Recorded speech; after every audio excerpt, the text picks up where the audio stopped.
back to another video of Reflection with PCUA. This video is a continuation about cervical cancer. First of all, what is important to know the global burden that is cervical cancer. Worldwide, cervical cancer is the fourth most frequent cancer in women with an estimated 570,000 new cases in 2018, representing 7.5% of all female cancer deaths. Of the estimated more than 311,000 deaths from cervical cancer every year, more than 85% of these occur in less developed regions. More than 500,000 women are diagnosed, and every minute one woman is diagnosed. Cervical cancer is one of the greatest threats to women's health. Each death is a tragedy and can be prevented. Most of these women are not diagnosed early enough and lack access to life-saving treatments. Studies have shown that prevention and early treatment of cervical cancer are also highly cost-effective. 9 in 10% women who die from cervical cancer are in poor countries. This means that some of the most vulnerable women in the world are dying unnecessarily.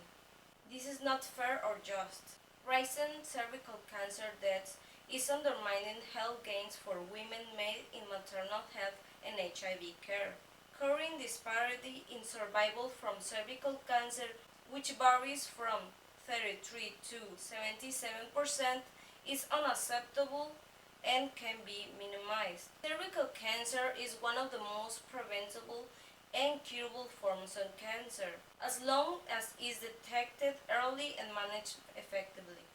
New diagnosis can be reduced in two ways: HPV vaccination and screening of the cervix with follow-on treatment of early changes before cancer appears. In developed countries, programs are in place which enable girls to be vaccinated against HPV and women to get screened regularly. Screening allows precancerous lesions to be identified at stages when they can be easily treated.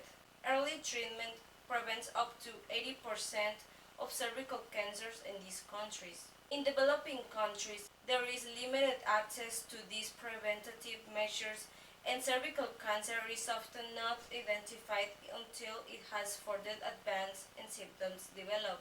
In addition, access to treatment of such late-stage disease, for example, cancer surgery, radiotherapy, and chemotherapy, may be very limited, resulting in a higher rate of death from cervical cancer in these countries. The high mortality rate from cervical cancer globally could be reduced by effective interventions. Urgent action is needed to scale up implementation of proven cost-effective measures towards the elimination of cervical cancer as a global public health problem. These actions include vaccination against human papillomavirus, screening and treatment of precancerous lesions, early detection and prompt treatment of early invasive cancers, and palliative care. This will require political commitment and a greater international cooperation and support for equitable access, including strategies for research mobilization. With this, I finish the topic about cervical cancer. The next video will be about cancer in children. So, see you next time.